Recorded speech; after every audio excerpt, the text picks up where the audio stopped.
예, 안녕하십니까. 아, 예. 오늘 말씀 제목은 나의 시작입니다. 성경 말씀은 창세기 1장 1절. 태초에 하나님이 천지를 창조하시니라. 예, 이 말씀입니다. 오늘부터 그동안 해오던 요한복음을 중단하고 창세기 말씀을 하게 되었습니다.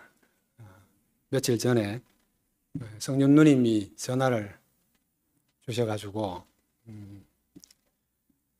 자기리 형님이 근원으로 돌아감을 가지고 말씀을 하는데 너무 은혜가 된다고 하시면서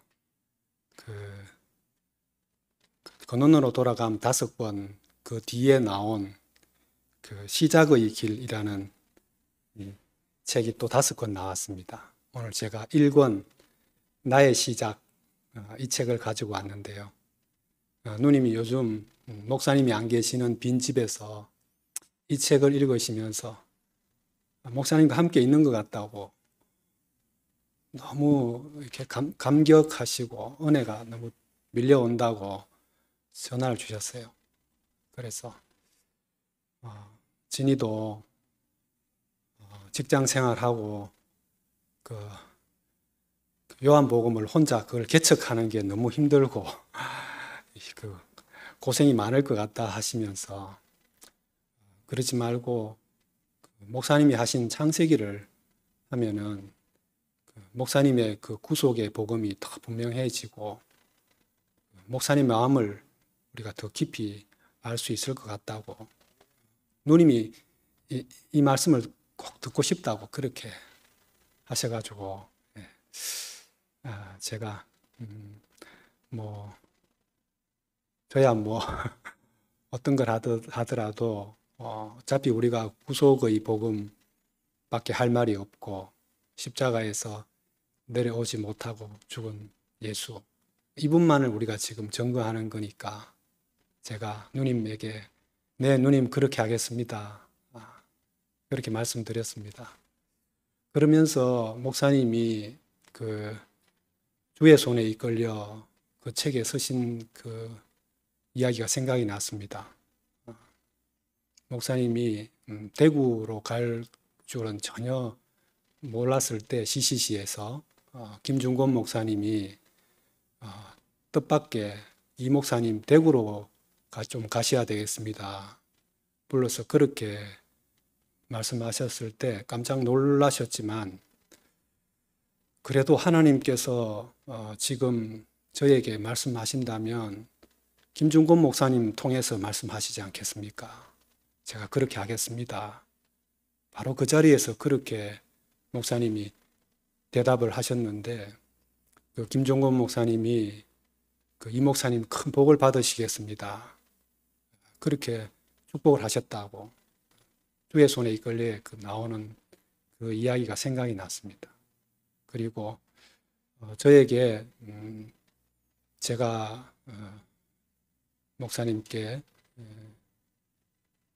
찾아갔을 때 교회는 민주주의가 아니다. 교회는 권위다. 그렇게 말씀하시면서 네가 교회를 위하려고 하지 마라. 그렇게 하신 말씀도 기억이 났습니다. 사실은 참 요한복음 구속의 복음 안에서 읽는 요한복음이 참 저도 재미있고 좋았지만 내가 하고 싶은 말 하는 게 중요한 게 아니고 누님의 뜻이 중요하다는 생각이 들었습니다. 누님은 지금 목사님과 하나잖아요. 저는 누님의 뜻이 곧 목사님의 뜻이라는 생각이 들었습니다.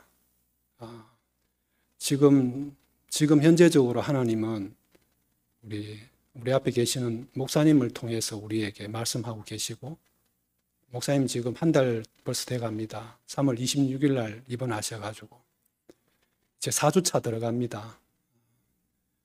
지금은 물어볼 수도 없고 그런데 누님이 그렇게 했으면 좋겠다 하시는 말씀이 지금 저에게는 하나님 말씀이라는 생각이 들고, 또 목사님도 누님도 안 계시면 저는 창세기 형님 누님들의 말에 순종하고 교정되고 또 통제받기를 원합니다. 저는 이제까지 목사님을 사랑하고 목사님을 따르고 그렇게 살았다고 생각했는데, 이번 구속의 복음 앞에서 제가 목사님을 모른다 하고 도망친 자로 발견됐습니다. 정말 백보자의 심판처럼 저에게는 이 십자가에서 내려오지 못하고 죽은 예수가 내 자신의 정체를 드러내 주었습니다. 그래서 저는 아름다운 교회, 교회의 미래 이런 걸 운운하면서 내가 얼마나 목사님이 어디 계신지를 놓쳐버린 사람인지, 내가 정작 예수에는 관심을 놓치고 엉뚱한 데 내가 관심을 쏟았다는 것을 알게 됐습니다. 그래서 이건 누님의 말씀이지만 내한테 더 뿌리를 튼튼하게 하라고, 너의 근원이, 너의 시작이 어딘지를 분명히 알라고 이 말씀을 했으면 좋겠다, 그렇게 하신 것 같습니다.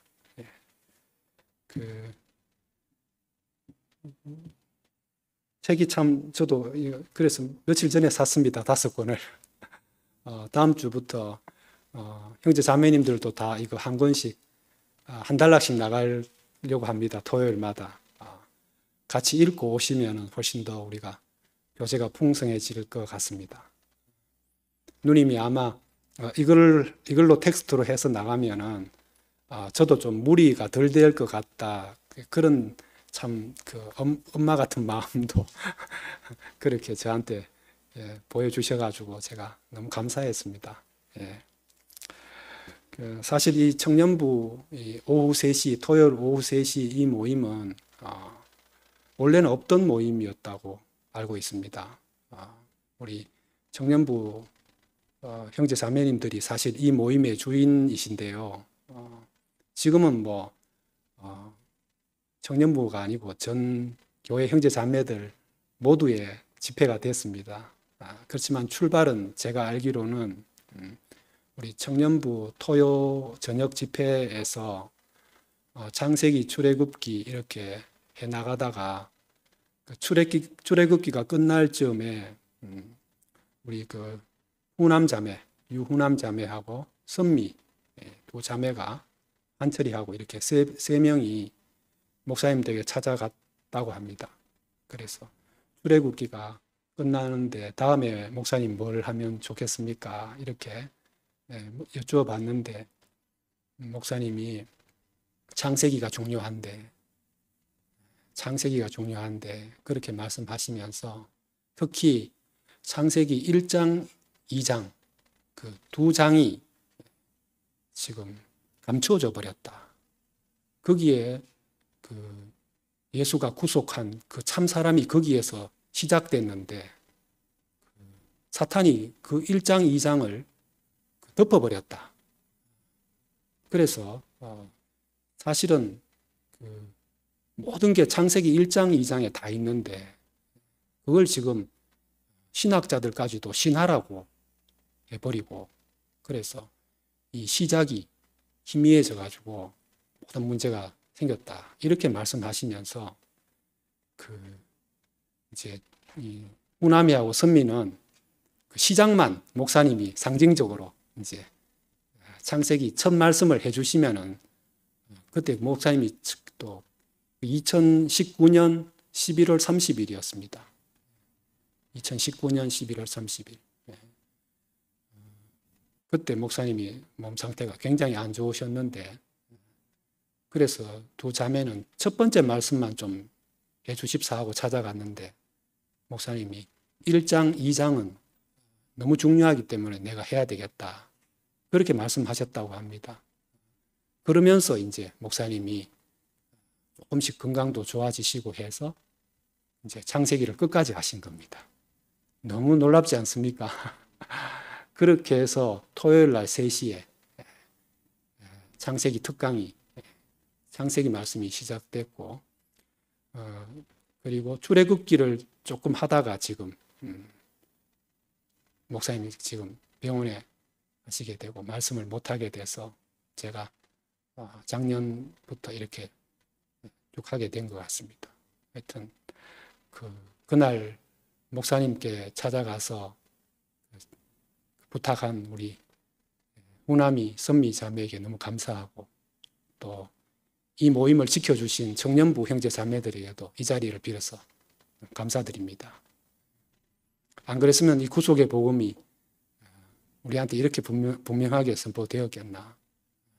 물론 그 한 해 전부터 목회자 말씀은 하셨지만 정말 목사님이 이 첫 번째 말씀에서 밝혔듯이 자기가 청년들을 만나는 마지막 기회로 알고 말씀하겠다고 그렇게 하셨습니다. 어쩌면 우리 교회에 이 구속의 복음이 목사님 안에서도 밝혀진 이후에 새롭게 펼치는 창세기이기 때문에 저희들이 정말 이 말씀을 참 깊이 듣고 또 되새기고 알아가야 될 것 같습니다. 목사님은 이 말씀 첫 강에서 39살에 대구에 왔다고 그렇게 말씀하시면서 이제 내가 83이 됐다. 40년이라고 하지만 사실은 44년이 지나갔다고 하셨습니다. 지금은 이제 47년이 지난 셈이죠. 목사님 대구 오신 지가. 대학생이던 형제 자매들이 다 60대 후반 70대를 넘어서고 있습니다.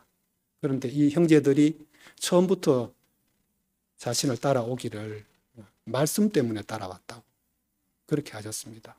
하나님이 목사님에게 특별한 말씀을 주셨기 때문에 그래서 자기는 교파도 없고 교단도 없고 교회도 없는 상태였는데 형제들이 무조건 나를 따라왔기 때문에 그래서 오늘 교회가 됐다고 그렇게 하시면서 지금도 우리 교회에 오는 형제 자매들이 오로지 말씀 때문에 와야지 다른 걸로 와서 다른 거를 찾으면 실망할 수 있고 걸릴 것도 참 많다고 그렇게 당부하셨습니다. 이걸 미리 꼭 말씀해 두고 싶다고 그렇게 하시면서 이 첫 번째 말씀을 시작하셨습니다. 저는 우리 교회는 말씀뿐이라고 말씀만 중요하다고 하셨지만 저는 이걸 지금 조금 바꿔서 말씀드리고 싶습니다. 사실은 우리 교회는 목사님뿐입니다. 말씀도 그 다음입니다. 저는 목사님 이외에 우리 교회에서 뭔가를 기대한다면 실망할 수도 있고 걸릴 수도 있다고 생각합니다. 저는 그동안 정말 목사님을 좋아한 것인지 아니면 목사님의 말씀을 좋아한 건지 최근에 와서야 저 자신에게 이렇게 물어보았습니다. 창세기 형님들 또 우리 누나들도 다 그렇겠지만 저도 목사님이 좋아서 왔습니다. 말씀이 들린 건 그 뒤에였습니다. 저는 몇 번 제 어린 시절에 신앙생활을 말씀드렸듯이 너무 정말 따라갈 만한 목회자를 못 만나가지고 참 목자를 만나고 싶어가지고 많이 찾았는데 제가 목사님을 만나서 사실은 제 창세기가 열린 겁니다. 목사님 제 인생의 태초입니다. 그래서 저는 이 별들이 하늘과 땅이 이런 것들이 나무들이 어떻게 지어진 거에 대한 별 관심이 없습니다. 그건 내가 잘 모르는 거고 또 그런 학문적인 연구나 신학적인 주제들은 지금 우리 김윤동 형님이 월요일마다 창세기 특강이라고 유튜브로 강의를 하고 계십니다. 저도 놓치지 않고 매주 월요일마다 보고 있는데 참 도움이 많이 됩니다. 그런 것들을 보면은 우리의 좀 궁금증을 많이 해소할 수 있을 거고 또 우리가 그 정도 지식은 좀 갖추고 있으면은 좋겠다라는 생각도 듭니다. 그렇지만 저는 지금 그 목사님의 이 나의 시작, 그 창세기 첫 번째 말씀 주제인 태초에 천지를 창조하심에서 그런 어떤 뭐 빅뱅이 139억 년 전에 있었다라는 주장, 또 이 유대교와 기독교는 6천년 전에 하나님이 창조했다, 뭐 이런 이론들에 관한 말씀은 전혀 아니라고 생각합니다. 이것은 정말 우리가 사람으로서, 하나님 앞에서 사람으로서 우리 인생이 시작된 것을 말하고, 하나님의 계획이 우리에게 어떻게 있었는지를 밝혀주는 계시의 책이라고 생각합니다. 그래서 윤동희 형님도 그 1강 태초에라는 주제로 하신 말씀에 그 결론이 그거더라고요. 이 말씀은 창세기 1장 1절 이 말씀은 계시의 언어이기 때문에 계시로만 이해할 수 있다. 어떻게 학문적인 연구로서는 알 수 없는 말씀이다. 그렇게 하셨습니다. 목사님은 잘 아시다시피 하나님에 대해서, 하나님의 존재에 대해서 별 믿음이 없었던 분이잖아요. 그래서 교회를 다니면서도 내가 왜 지금 교회를 가고 있나, 하나님이 진짜 계신 게 맞나, 하나님 계신다는 걸 어떻게 알 수 있나, 이런 의문이 많이 들었다고 하셨잖아요. 그러다가 어느 날 내가 내일 일도 모르는 피조물이구나. 거기서 자기가 딱 태초가 시작됐다고. 그래서 모든 것을 인정하고 받아들이게 됐다. 그 말씀 하시면서 자기가 처음에 교회에 간 것은 옆집에 장님 아주머니가 와서 힘차게 찬송을 부르는, 어릴 때 그 모임에 따라갔다가 예수를 믿게 됐고, 자기 혼자만 그 또래 중에서 그 교회를 가게 됐다. 그렇지만은 그 믿음이 없었다. 그런데 자기가 피조물이라는 것을 인정하고부터 모든 것이 다 이제 이렇게 받아들이게 됐다. 그렇게. 그런데 딱 그 순간에 또 친구가 편지를 보내와 가지고 이제 죽을 자리에서 너를 살렸으니까 하나님 일을 해볼 생각이 없나? 있으면 내한테 연락해라. 이 편지를 받아. 이 이야기 우리 정말 수십 번 정말 들은 말씀이.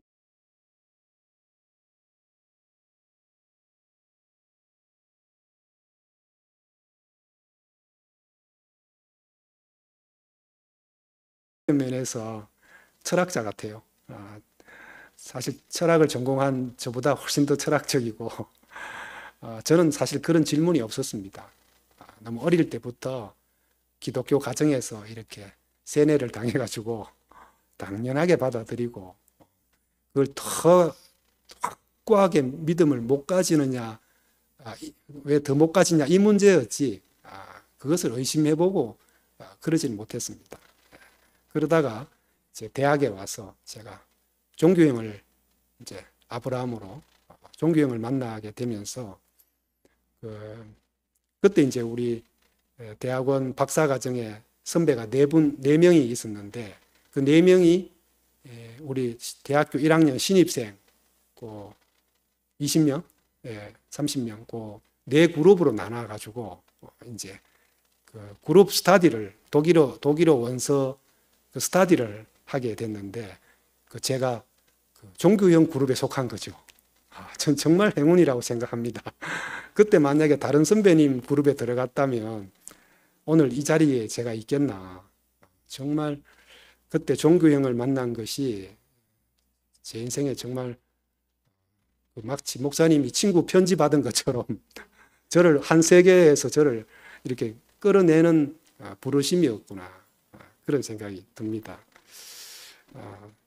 그래서 28살에 목사님 만났고, 종교인 그때 같이 술도 마시고 절에도 가고 막, 형님도 그때는 좀 방황하던 시기였지만 그 마지막에 저한테 교회는 잔치집이다.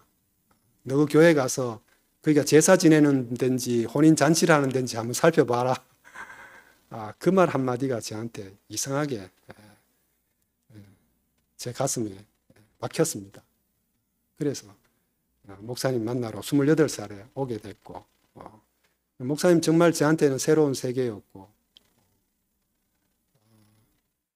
정말 목사님이 몇 쪽이더라 하신 간증처럼 마치 나를 엿보고 나를 엿듣고 있다가 나를 불러내신 것 같았다. 그렇게 쓰셨던데, 정말 저도 제 인생에 저를 이렇게 엿보고 있다가 그 순간에 탁 저를 불러내신 것 같다는 생각이 듭니다. 그렇게 교회에 와서 목사님하고 첫 대면에서 저는 인격적인 충돌을 일으켰죠. 제가 1시간이나 정말 5남편, 12남편을 이것도 중요하고 저것도 중요하고 너스레를 떨었는데 목사님이 1시간이나 제 이야기를 들으시고 겨우 한마디 하신 말씀이 너무 중요한 게 많은 사람은 사실은 중요한 게 없는 사람이다. 이 한마디가 저한테는 마치 그 바울의 다메섹의 내성병력처럼 그렇게 제 가슴을 강타했습니다. 그래서 그리고 한마디 덧붙이기를 나는 중요한 게 하나밖에 없어서 내 인생은 너무 쉽고 가볍다. 그렇게 말씀하셨거든요. 그래서 제가 목사님 그 하나밖에 없는 게 뭡니까? 물으니까 예수. 그렇게 말씀하셨습니다. 정말 저는 이 날이 제 인생의 새 창조의 날입니다. 예수. 목사님 처음 저한테 하신 말씀이 예수였습니다. 그렇기 때문에 제 인생은 예수를 만나면 성공하는 거고 목사님 안에서 예수를 못 만나면 헛일하는 거죠. 꽝입니다. 제 인생은. 처음에 목사님이 자기한테 오직 한 가지밖에 중요한 게 없는데 그게 예수라고 했어요. 교회를 크게 사람을 모으고 교회를 크게 건물을 짓고 우리 목사님 그런데 전혀 능력도 없으시고 관심도 없으신 분이잖아요. 저는 정말 예수밖에 관심이 없는 이런 우리 목사님을 만난 게 정말 우리 모두에게 정말 이거보다 큰 축복이 있겠습니까? 저는 너무너무 감사합니다. 목사님 지금까지도 예수밖에 없기 때문에 구속의 복음 우리한테 열어 보여주신 거 아니겠습니까? 저는 그래서 28살 때 제 전 재산을 털어서 중고 자동차를 한 대 샀습니다. 그리고 목사님 가는 곳마다 쫓아다니고 그렇게 해서 목사님을 정말 닮고 싶었고 목사님처럼 되고 싶었습니다. 그렇지만 30년 동안 단 하루도 저는 목사님 말씀을 안 들은 날이 없습니다. 30년 동안. 목사님 말씀은 그냥 밥 먹듯이 그렇게 들었습니다. 그런데 이제 와서 보니까 그 30년 생활이 연애 생활이었다. 연애하는 기간이었던 겁니다. 저는 목사님하고 결혼한 적이 없었던 것입니다. 구속의 복음이 왔어야 알게 됐습니다. 그렇게 목사님 사랑한다 했고 따른다고 했는데 스승과 제자의 관계에 지나지 않았구나. 목사님과 내가 하나라는 생각을 한 번도 그런 생각에 도달해 본 적이 없거든요. 점점 더 격차는 커지고 목사님과 나는 다른 사람으로 여겨졌습니다. 그래서 저에게 어느 날부터 목사님보다 어쩌면 저는 목사님의 말씀을 마치 사마리아 여자가 야곱의 우물이라고 자랑하면서 그 우물을 지켰던 것처럼 저도 목사님을 지킨 것이 아니고 목사님 말씀이라는 그 우물을 지키는 사람이었습니다. 이 말씀만 있으면 된다. 앞으로 목사님이 안 계셔도 목사님이 파놓은 이 우물을 평생 길러 먹어도 다 못 길어 먹을 그만큼 40년 동안 목사님 말씀이 풍부한데 뭐가 걱정인가. 설령 지금 목사님이 하시는 말씀이 좀 몰라도 좀 이상하다 하더라도 뭐 상관이 있냐. 이렇게 제가 태무심했습니다. 그런데 혼혈족이 되어버린 사마리아 여자, 바로 저 자신입니다. 혼혈족이 되어버린 아무것도 아닌 사마리아 여자인 저에게 저를 목사님 우회하지 않고 정면으로 돌파해 오셨습니다. 최근 5년 동안 우리 형제 자매들에게 계속해서 우회하지 않고 정면으로 승부를 거시고 계십니다. 저는 야곱의 우물을 자랑했지만 늘 목마른 사람이었고, 그렇지만 그렇지 않는 것처럼 지난 5년 동안 목사님과 승부를 펼쳤습니다. 그러나 마지막에 존재의 생수이신 목사님, 바로 구속 안에 있는 분이 바로 이분이구나. 십자가에서 내려오지 못하고 죽은 사람이 바로 이 사람이었구나. 이분이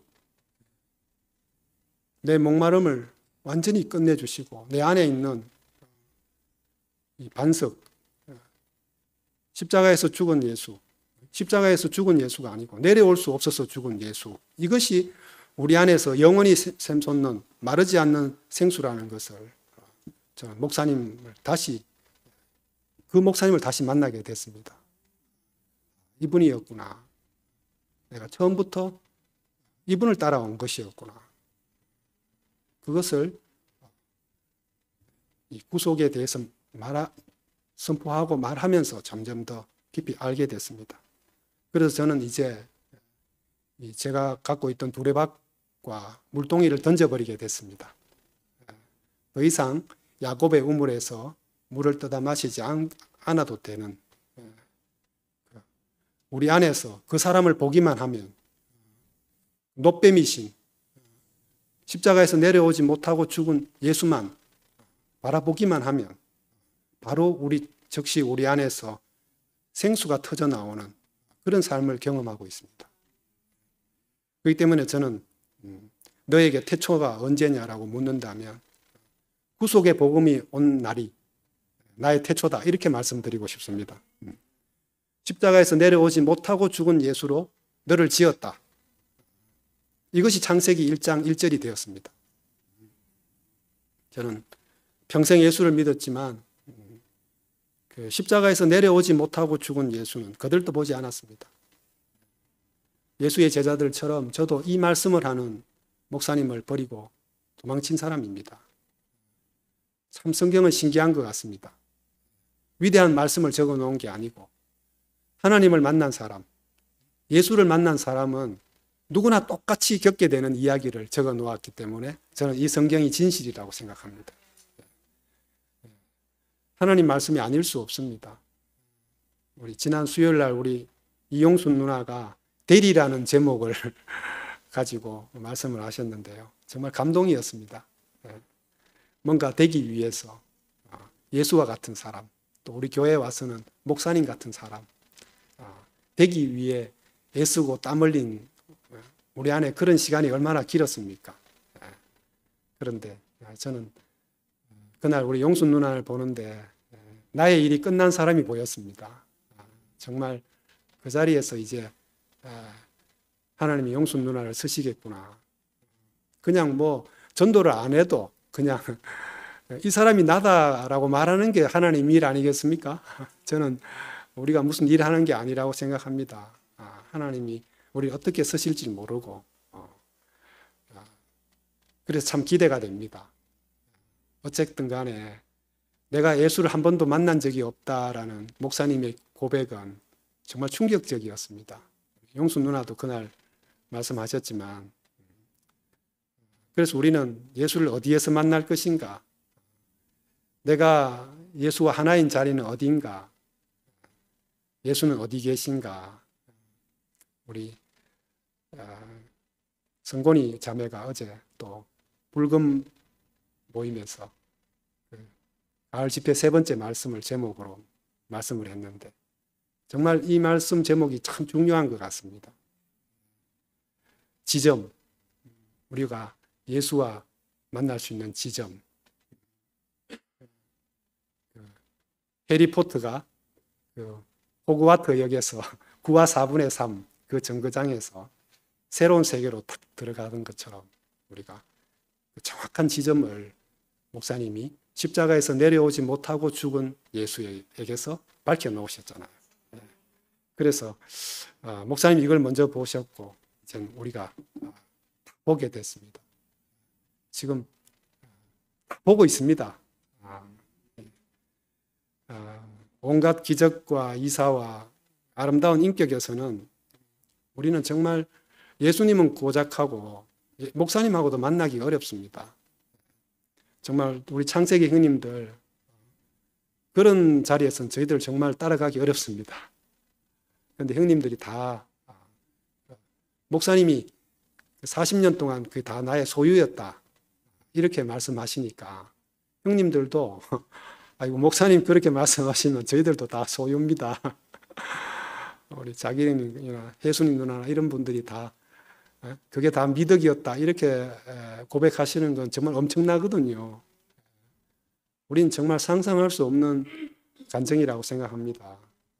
정말 저는 우리 형님 누나들이 목사님밖에 없이 온 사람들이 맞다고 저는 요즘 더 확실하게 우리 형님 누나들이 자랑스럽습니다. 목사님 구속의 자리에서 계속 결혼하자고 하시면서 나는 여러분과 헤어지고 싶지 않다. 영원히 함께 있을 자리가 있다. 절대로 헤어질 수 없는 이 자리를 우리한테 계속 말씀하고 계십니다. 병실에서 계속 청첩장을 보내고 계십니다. 우리 성곤 자매가 나의 결혼을 선포하기 위해서 아침 일찍부터 빨리 좀 말씀했으면 좋겠다. 어제 그렇게 얘기하는데 얼마나 이쁜지. 저도 매주 이 시간 나의 결혼을 선포하기 위해 이 자리에 앉아 있습니다. 연애가 끝나고 결혼 생활이 시작되었다고 말하기 위해서 여기에 저도 오고 있습니다. 이것이 나의 창세기이고 나의 시작입니다. 창조는 그러니까 과거의 어떤 사건이 아니라 지금도 우리 앞에 한 사람 앞에서 존재만 남은 예수 앞에서 병실에서 이제는 죽음밖에는 남지 않은 모든 것이 다 끝나가는 목사님 앞에서 나 자신이 새롭게 시작되는 그것이 바로 창조인 것 같습니다. 십자가에서 내려오지 못하고 죽은 예수가 바로 나라고 이렇게 말하는 순간 창조는 발생하는 것 같습니다. 그동안 목사님은 십자가에 못 박힌 예수는 혼의 십자가다. 그 혼의 죽음이라고 분명하게 말씀하셨습니다. 여기서는 선악과를 벗어나기 위해서 계속 노력해야 되는 그런 세계입니다. 더 낮아지고 더 작아지고 더 둥글고 더 아무것도 아닌 사람이 되기 위해서 우리는 참 노력해 왔습니다. 그것마저도 우리에게 경주가 됐습니다. 그렇지만 그것은 내가 만들어내고 내가 창조한 가짜입니다. 하나님은 그것을 보시겠습니까? 나의 소유입니다. 그것은. 창조된 것 이외에는 전부 가짜입니다. 태어나서 죽음까지. 오직 하나님이 창조하신 것만 하나님이 찾고 계신다. 그러니까 구속은 십자가에서 내려오지 못하고 죽은 예수의 세계입니다. 여기에는 육체의 죽음이 있을 뿐입니다. 다른 어떤 죽음도 여기서는 소용이 없습니다. 그렇기 때문에 구속은 더 이상 선악과가 문제가 되지 않는 그런 세계라고 할 수 있습니다. 살아가니까 또 판단도 해야 되고 우리가 선악과가 완전히 끝나버리면 살 수가 없으니까 선악과가 있긴 있지만 이제는 이 구속의 세계는 선악과하고 아무 문제가 안 되는 그러니까 이 노선이 차원이 다른 세계라는 거죠. 그래서 저는 이 십자가에서 내려오지 못하고 죽었다라는 말을 계속해야 됩니다. 이 말 하는 것이 어렵지 않잖아요. 우리한테 너무 즐겁고 이상하게 이 말만 하면 숨이 쉬어지고 자유가 생기고 나를 얽어매던 모든 것에서 해방되잖아요. 그래서 우리는 이 말 하면은 형제 자매들을 봐도 아무런 차별이 안 느껴져요. 그냥 이 말만 하면은 그냥 안 하고. 그렇기 때문에 이제는 뭐 구속의 복음을 받아들이느냐 안 받아들이냐 이런 문제도 다 떠난 것 같습니다. 교회가 이래야 된다 저래야 된다는 생각도 다 떠났습니다. 구속 안에는 그런 게 없습니다. 그래야 구속이죠. 예수를 모르는 사람까지도 어쩌면 하나 되는, 그래서 최종적인 복음 아닙니까? 신모띠를, 십자가에서 내려오지 못하고 죽은 예수를 말하면 말할수록 더 차별이 없어지고 구별이 없어집니다. 그래서 목사님도 같은 이야기를 계속 하시는 거죠. 같은 이야기라고 생각 안 하십니다. 제가 볼 때 목사님은. 우리도 그렇잖아요. 같은 이야기 아니죠. 할 때마다 다릅니다, 이게. 너무 신기합니다. 하나님 혹은 예수님에게 붙여놓은 온갖 이름과 속성들이 다 사라지고 존재만 남았습니다. 목사님도 그렇죠. 모든 소유가 끝났습니다. 근데 이분이 나의 신랑이에요.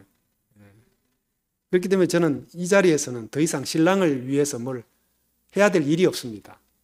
그냥 날마다 혼인신고만 하면 됩니다. 결혼했습니다.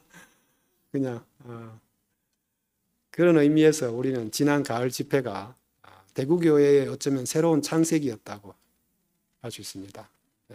특히 저에게는 개인적으로 10월 9일 한글날 새로운 언어를 주신 것이 새로운 세계를 창조하신 것이었다라고 그때 말씀드린 기억이 나는데요. 제가 한 말이 아닌 것 같습니다. 정말 뭔가 계시로 한 말씀 같은데요. 요한복음 1장 1절에 보면 태초에 말씀이 계시니라. 이 말씀이 하나님과 함께 계셨으니 이 말씀은 곧 하나님이시라. 이렇게 요한복음이 시작됩니다. 요한이 이 육체의 죽음 안에서 모든 창조된 지어진 모든 것이 이 사람으로 말미암은 한 사람을 보지 않았다면 이 말 할 수 있겠습니까? 우리 자길 형님이 바로 그 사람 자체가 로고스였다고 하신 말씀처럼 이것이 진짜 창조인 것 같습니다. 그렇기 때문에 구속은 원래 창조 안으로 회복되는 것입니다. 하나님이 지으시고 심히 기뻐했다는 그 사람으로 회복되는 게 구속입니다. 그렇기 때문에 목사님이 창세기 1장, 2장이 굉장히 중요하다. 지금 이게 분명해져야 된다. 창세기를 다시 해야 되는 이유를 그 두 자매와 한철이 형제를 앉혀놓고 막 충만해가지고 막 1시간을 말씀을 퍼부으셨대요. 그냥 다음 주에 내가 할게. 이 한마디 하실 일인데 완전히 충만해가지고 그날 오면서 후남이하고 선미하고 다 통화를 했습니다. 제가 그날의 그 간증을 좀 해달라고 해가지고 완전히 목사님이 충만하셨대요. 야, 그러니까 하나님이 기뻐한 사람은 죽음이 있는 사람입니다. 죽을 육체를 지닌 사람이지 천사처럼 안 죽는 존재가 아니라는 거죠. 히브리스에서 하나님이 언제 천사를 내 아들이라고 한 적이 있느냐. 나는 사람밖에는 내 상속자로 삼은 적이 그 사람밖에 내 아들이 아니다. 사람이 내 부사고 상속자다. 이렇게 말씀하셨잖아요. 그러니까 사탄은 이 죽음을 감추고 우리의 정체성을 흐리는 게 사탄의 일입니다. 소유를 쫓다가 결국 나를 잃어버리게 만드는 거, 내 정체성을 흐리게 하는 거, 이게 사탄의 일이지. 뭐 나쁜 짓 하고 뭐 몹쓸 짓 하고 돌아다니는 일하는 그런 뿔 달린 사탄 그거 아닙니다. 그렇게 시시하게 사탄이 하겠습니까? 원선이 형님은 벌써 40년 전에 목사님한테서 그 종교가 사탄의 은신처다 이런 말씀을 들었다고 저번에 말씀하시더라고요. 그러니까 종교관이 아니고 십자가가 사탄의 서식지라고 할 수 있죠. 사탄은 종교 안에, 십자가 안에 숨어 있습니다. 우리 용순 누나가 뭐 교회 지붕 위에서 사탄이 놀고 있다가 우리 교회에서 목사님이 십자가에서 내려오지 못하고 죽은 예수 말하니까 막 지붕에서 놀던 사탄들이 일제히 일어나가지고 지금 막 난리가 아니라고 지금 하셨는데 참 신기한 표현을 하셨네요. 예. 정말 사람을 능멸하고 유린하는 이 속이는 자, 마귀를 멸하는 전쟁을 목사님이 선포하셨습니다. 이 마귀와의 전쟁을. 우린 지금 결혼잔치이지만 한편으로는 이 우주적인 전쟁에 참여하고 있습니다. 예. 마귀의 일이 끝나야 되는 거죠. 예. 지난 시간에 제가 세례 요한 이야기를 언급하면서 신랑 친구로서 혼인을 기뻐한다. 그 이야기를 사마리아 여자 이야기를 도입하는 연결부로 이렇게 이용했다 말씀을 드렸는데 사실 세례 요한은 대속의 십자가의 정점이라고 저는 생각이 들었습니다. 구속이 안 보이면 바로 희생양 프레임으로 갑니다. 그러니까 세례 요한은 정말 장렬하게 죽었죠. 그의 죽음은 정말 연민을 불러일으키긴 하지만 구속의 죽음하고는 전혀 다른 죽음입니다. 오직 하나님은 십자가에서 내려오지 못하고 어찌하여 나를 버리십니까 하는 그 예수의 죽음만 쓰십니다. 왜냐하면 거기에는 천사의 성분이 전혀 없기 때문입니다. 자기의 소유라고는 전혀 없는 죽음이기 때문에. 그래서 우리는 여기에 모든 인류가 포함된다고 하는 거죠. 저는 목사님이 누구를 위해서 혹은 하나님을 위해서 우리 교회를 위해서 그렇게 자신을 희생하지 않는 것이 참 감사합니다. 저는 예전에 교회 형제 자매들에게 허비되고 희생되는 사람인 줄 알았습니다. 그런데 이번에 구속에 와보니까 목사님은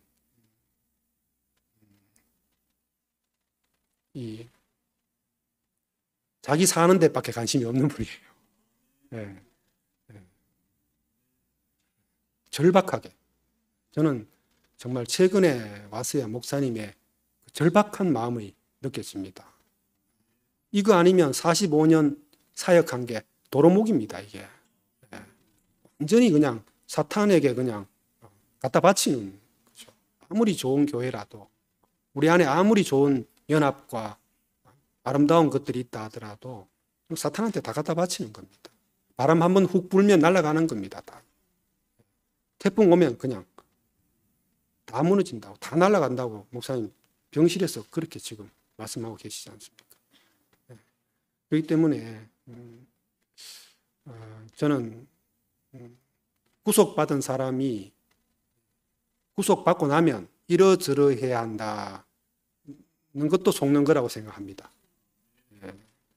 목사님은 구속만 말씀하시지 구속의 결과를 전혀 말씀하신 적이 없습니다.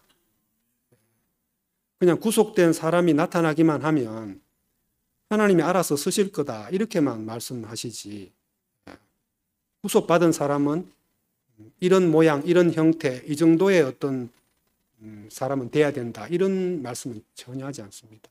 만약에 구속이 또 그렇게 된다면 옛날에 또 우리가 그렇게 되려고 했던 사람하고 뭐가 다르겠습니까? 저는 목사님이 그냥 구속 안에서 우리가 다 하나다. 거기에 결혼할 수 있는 자리가 있다. 이렇게만 말씀하시지 그 사람이 이런 사람이다 저런 사람이다 말씀하시지 않는 것을 알았습니다. 그래서 저는 어떤 형제도 판단할 수 없습니다. 저는 억지로라도 구속 이렇게 말하면 난 정말 그 형제를 업어주고 싶겠습니다. 업어주고 싶습니다. 십자가에서 내려오지 못하고 죽은 예수라고 하면 정말 밥이라도 사주고 싶고 내 주머니에 있는 건 뭐 다 털어서 뭘 해주고 싶습니다. 그냥 억지로라도 한다면.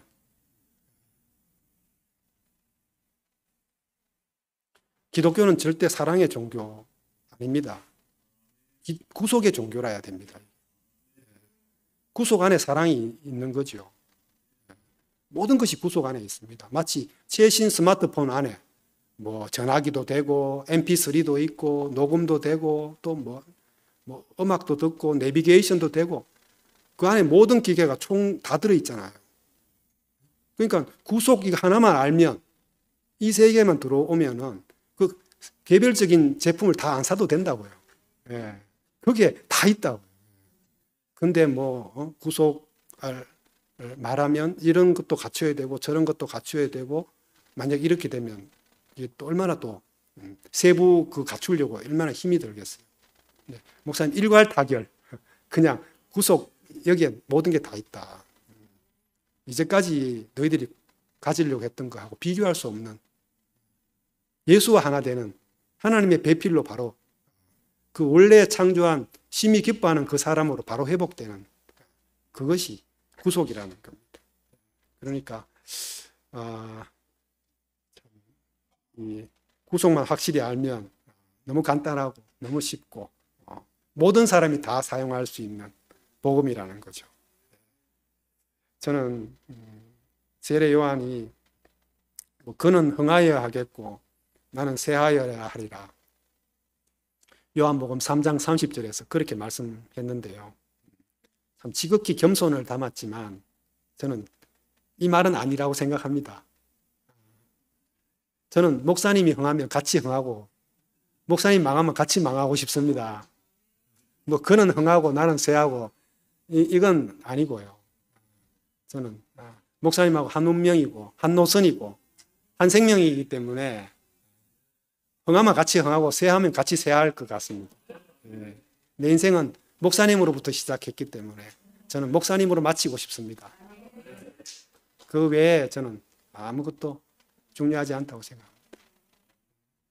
이 책 32쪽에 보면요. 나의 시작. 제가 아예 이렇게 적어 왔습니다. 32쪽에 이하에 나오는 말씀인데요. 목사님 이렇게 말씀하셨습니다. 나에게는 중요한 사명이 있다는 생각이 있다. 왜냐하면 예수님의 죽으심에 대해서 그 가치가 완전히 드러나지 않았기 때문이다. 나를 통해서 그분의 죽으심의 가치가 확대되어야 한다고 생각한다. 그래서 나는 하나님께 이렇게 기도했다. 하나님, 당신에게 필요하면 나를 좀 더 있게 해주시고 당신에게 필요 없으면 데려가도 조금도 부족함이 없습니다. 지금까지 베풀어 주신 은혜만으로도 너무나 감사하니까 하나님께서 어느 쪽이 유리한지 계산해 보시고 하십시오. 내가 주님을 위해서 쓸만하거든 남겨놓고 쓸 수 없으면 그냥 데려가셔도 괜찮습니다. 이렇게 기도했다. 내가 내일 죽는다고 생각하면 오늘 할 일이 얼마나 많겠는가.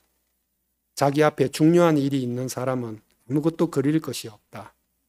내일 죽어도 오늘 내가 할 일이 있다면 무엇이 걸리겠는가?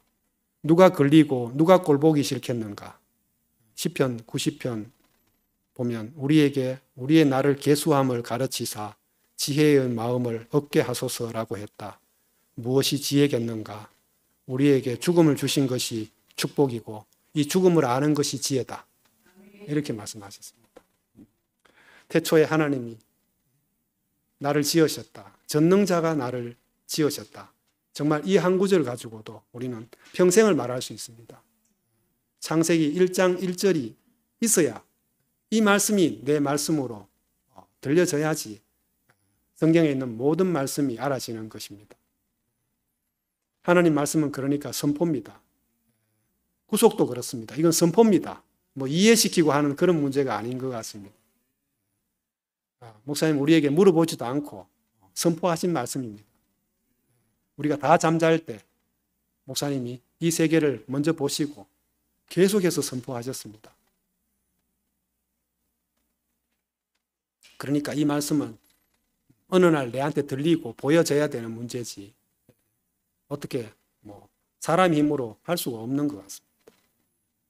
나를 알고 하신 말씀이니까 그 말씀 안에 절대 하자가 없다고 목사님이 확신을 가지고 말씀하셨습니다.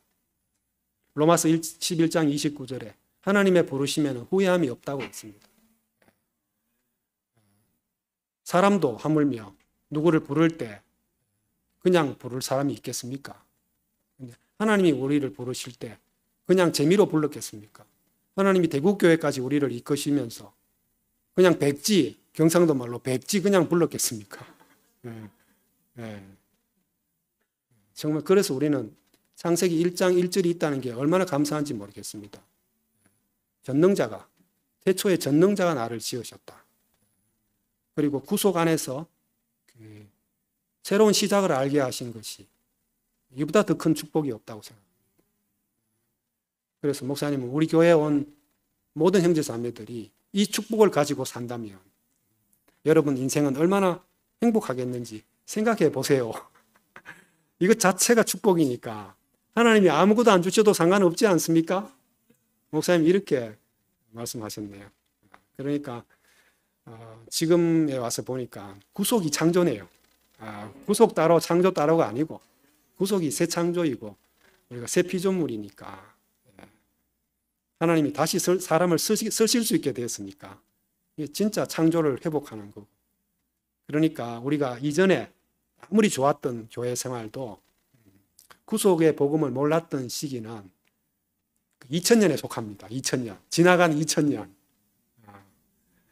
그러니까 최근 병상에서 목사님이 이제까지의 교회 생활은 준비 기간이 있다. 이렇게 이제 목적지가 왔다. 이렇게 표현하셨는데요. 예수와 나와의 1대1 만남이 있어야 한다. 며칠 전 병상에서 이 만남에서만 내일이 아니라 내일을 초월해서 하나님의 일이 이루어진다. 이렇게 말씀하셨습니다. 정말 2000년 동안 대속의 종교, 기독교가 이젠 퇴조하고 있습니다. 우리 교회 안에서도 목사님에게 기대고 창세기 형님 누나들에게 기대고 살았던 이 대속의 시대가 이제 저물고 있습니다. 이제는 누가 나를 대신해서 안고 가는 이런 시대가 끝난 것 같습니다. 그냥 예수의 죽으심, 내려오지 못하고 죽으심 안에서 누구라도 이제 그 사람이 나로 보이면 바로 하나님이 지으시고 창세기 1장에서 하나님이 기뻐하셨던 그 사람으로 새롭게 회복되니까 이게 구속이라는 거죠. 그러니까 지금은 구속의 시대입니다. 오늘이 이 새 창조의 첫날입니다.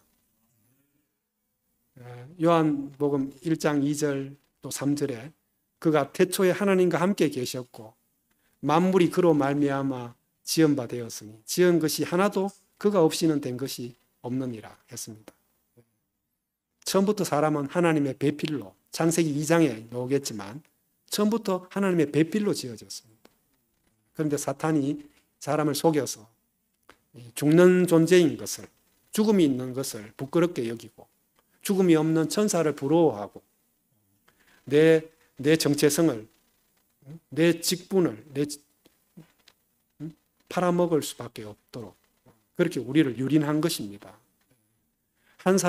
아담 한 사람이 이탈했는데 모든 사람이 같이 이탈한 거라 할 수 있습니다. 이것이 원죄입니다.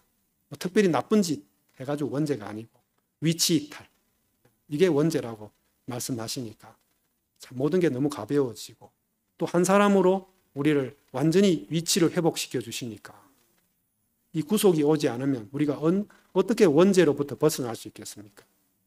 저는 평생 제 인생의 굴레였습니다. 이 죄책감.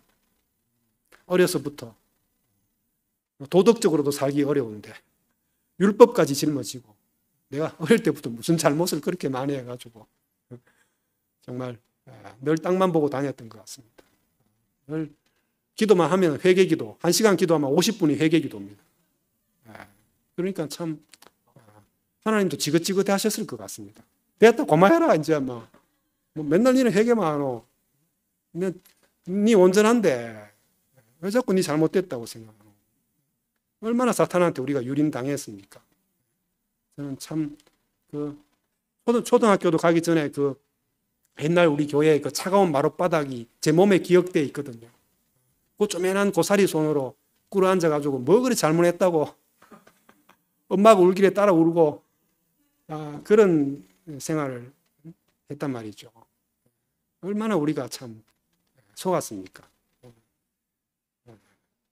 참 저는 예수의 육체적 죽음을 통해서 혼으로, 생각으로, 의지로 이 죽음을 살아내려고 했던 이 종교 생활이 끝난 게 얼마나 감사한지 모르겠습니다. 예. 저는 한 번도 우리 교회 안에서의 교회 생활이 종교 생활이라고 생각해 본 적이 없거든요. 여러분들 다 마찬가지 아니십니까? 그런데 구속의 복음이 오니까 종교 생활이라, 종교 놀이잖아요. 저는 목사님이 이 구속의 복음을 가지고 우리에게 새 창조를 시작하신 것이 너무 감사합니다. 예. 목사님의 절박한 이 마음에 저는 동참할 수 있게 된 게 제 인생의 최고의 축복이라고 생각합니다. 병상에서도 지금 승리를 외치고 계시고 모든 형제 자매들 한 사람도 빠지지 않고 이 사탄을 멸하는 이 전쟁에 동참하기를 목사님 지금도 우리를 향해서 호소하고 계시잖아요.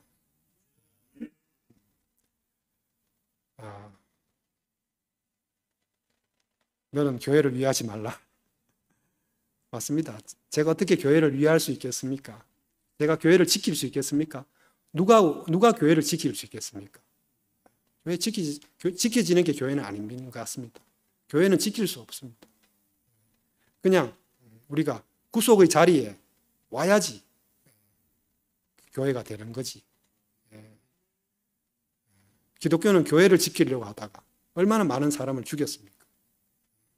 그러니까 교리를 수호하고 교회를 지킨다고 하는 것은 사실은 알고 보면 다 자기 기득권을 지키는 거지 교회를 지키는 게 아닙니다.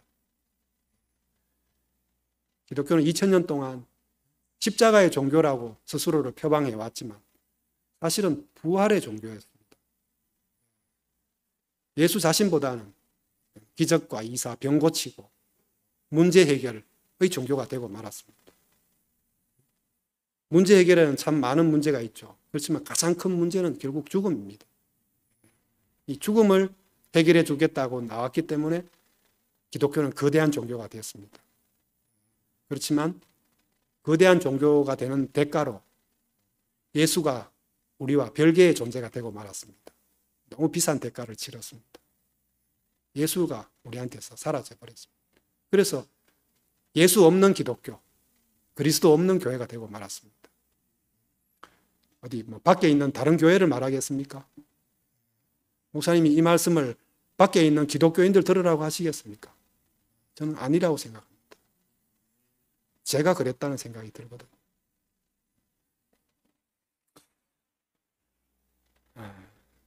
저는 구속의 복음이 오지 않았다면 영원히 어린아이로 살 뻔했습니다.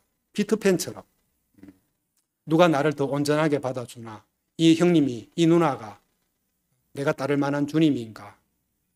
내가 의지할 만한 분인가? 온전한 인격인가? 이런 거. 날 좀 잘 받아주면은 인격이 훌륭한 분이야. 이렇게 하고.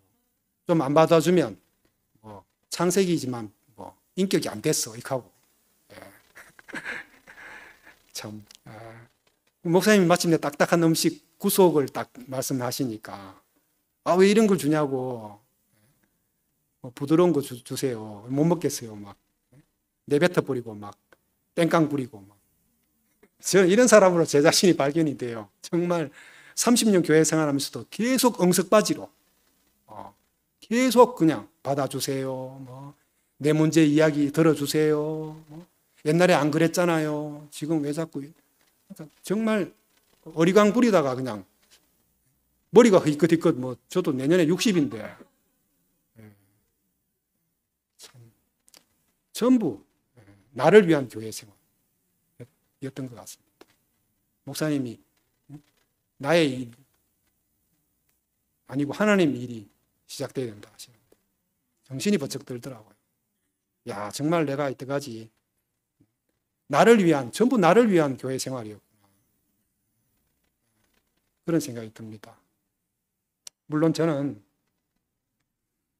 제가 따랐던 목사님의 정체가 십자가에서 내려오지 못하고 죽은 예수였다면 저는 아마 안 따랐을 것 같아요.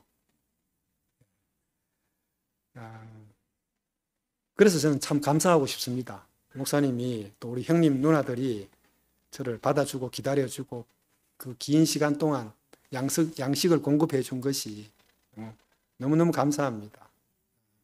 그렇지만 그 유아기, 어린아이 같은 짓을 이제 끝낼 때가 된 것 같습니다. 이제 우리도 다 성장해서 목사님과 형님 누나들과 함께 구속 안에서 하나로 연합되는 결혼 생활이 시작되었기 때문에, 그래서 우리는 우리뿐만 아니라 모든 기독교를 향해서 또 예수를 모르는 사람까지도 이 자리에 오면 다 우리가 그 창조의 그 원형, 하나님이 지으신 그 사람으로 우리가 하나로 살 수 있는 그런 자리가 있다, 이렇게 말할 수 있는 그 복음이 우리한테 왔습니다. 최종적인 복음이라면 당연히 그렇게 돼야 되지 않겠습니까? 저는 마지막으로 병상에서 하신 최근에 목사님 이 말씀을 깊이 새기려고 합니다. 지상에서 완전한 교회는 없다. 원론적으로 말하면 교회는 그리스도의 몸이지만 실제적인 상황에서는 그 몸인 교회는 그리스도를 영원히 보존할 수가 없다. 이것을 명심하지 않는다면 지상에서 완전한 교회가 있을 것이라는 망상에 빠질 수밖에 없다. 교회는 그리스도의 몸이란 말이 있지만 이 몸은 언제나 변질될 수 있다는 것을 알아야 한다. 그리스도는 영원해도 교회는 영원하지 않았다는 것을 볼 수 있고, 우리는 그 교회가 영원하기 위해서는 우리가 십자가에서 내려오지 못하고 죽은 예수 안에 포함된 사람들이어야 한다. 정말 저는 우리가 이 창세기를 썼다고 하는 모세도 볼 수 없었던 하나님을 구속 안에서 볼 수 있게 된 것, 놀라운 축복인 것 같고요. 우리가 그동안 각자 받은 은혜도 많고 좋았지만 그것과 비교할 수 없는 은혜를 받았다는 생각이 들고요. 이 구속의 은혜는 내가 거부해도 내한테 항상 있는 겁니다. 소유의 축복이 아니라 존재의 축복이기 때문에. 시작의 길, 이 시작의 길 시리즈 5권까지 말씀이 제가 오늘 첫 번째 것 가지고 주로 이제 나의 시작에 대해서 많이 말씀을 드렸는데, 매주 토요일마다 참 이 목사님이 구속의 관점에서 새롭게 펼치신 이 창세기를 목사님이 어떤 갈망을 가지고 어떤 마음으로 5년 전부터가 아니죠. 2019년 11월 30일이니까 2년 전부터 말씀을 어떻게 하셨는지 기대가 되고, 성윤 누님이 미리 이 책을 읽고 너무 좋으셔가지고 이미 성윤 누님은 이 안에 계신 것 같아요. 그래서 진이야, 이 말씀으로 해주면 참 좋겠어 라고 조심스럽게 말씀하셨는데 그 누님의 사랑에 깊이 감사드립니다. 감사합니다. 기도하겠습니다. 은혜로우신 아버지 하나님, 시작도 없고 끝도 모르는 저희들을 구속 안으로 부르시고 새로운 피조물로 회복해 주신 것을 감사합니다. 십자가에서 내려오지 못하고 죽으신 예수가 우리의 새로운 시작이 되게 하신 것을 감사합니다. 구속 안에서 예수와 하나로, 목사님과 하나로, 형제 자매들과 하나로 만나게 되고 결혼하게 되는 것이 너무나 놀랍고 신기합니다. 하나님의 갈망, 예수님의 갈망, 우리 목사님의 갈망에 온 교회가 부응해서 이 마지막 복음이 온 세상에 전파되기를 원합니다. 우리의 이 새로운 시작이 세상 모든 사람들의 시작이 되기를 원합니다. 주 예수님의 이름으로 기도합니다. 아멘.